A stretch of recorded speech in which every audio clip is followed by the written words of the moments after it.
Hello, welcome to Better English in Tacoma. My name is Linda, and today I'm going to be reading to you from The Story of God's Love for You by Sally Lloyd-Jones. We're going to be reading chapter 40, which is entitled God's Wonderful Surprise. It's the account of the resurrection taken from Matthew 28, Mark 16, Luke 24, and John 20. Jesus' friends were sad. They would never see their best friend again. How could this happen? Wasn't Jesus the rescuer? The king God had promised? It wasn't supposed to end like this.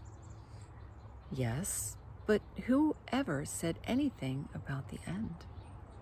Just before sunrise, on the third day, God sent an earthquake and an angel from heaven. When the guards saw the angel, they fell down with fright.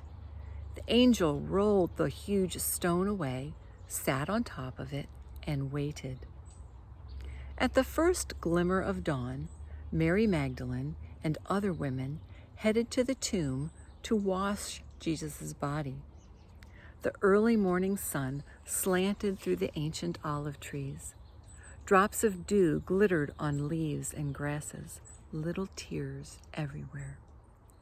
The friends walked quietly along the hilly path, through the olive groves, until they reached the tomb, and immediately noticed something odd. It was wide open. They peered through the opening into the dark tomb. But wait! Jesus' body was gone. And something else. A shining man was there, with clothes made from lightning. "Don't be scared," the angel said. But they couldn't help it. They screamed anyway. The angel asked them, "What are you doing here? This is a tomb, and tombs are for dead people." The women couldn't speak. "Jesus isn't dead anymore," he said. "He's alive again." And their hearts leaped. And then the angel laughed with such gladness that they felt for a moment as if they had woken from a nightmare. The other women rushed home, but Mary stayed behind. How could it be true? Jesus was definitely dead. How could he be alive? Just then, Mary heard someone else in the garden. Perhaps it's the gardener, she thought. He'll know where Jesus' body is. "I don't know where Jesus is," Mary said urgently. "I can't find him." But it was all right. Jesus knew where she was, and he had found her. Mary? Only one person said her name like that. She could hear her heart thumping. She turned around. She could just make out a figure.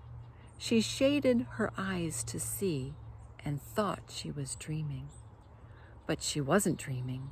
She was seeing Jesus. Mary fell to the ground. Sudden tears filled her eyes, and great sobs shook her whole body.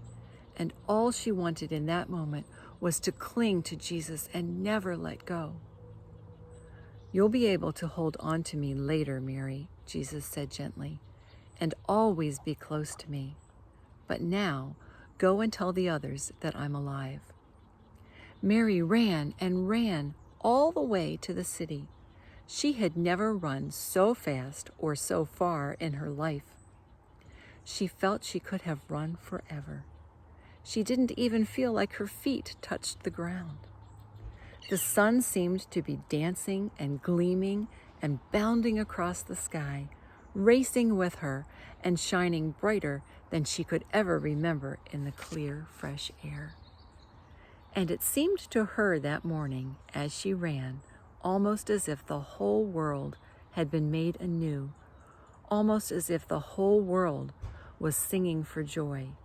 The trees, tiny sounds in the grass, the birds, her heart. Was God really making everything sad come untrue? Was he even making death come untrue? She couldn't wait to tell Jesus' friends. "They won't believe it," she laughed.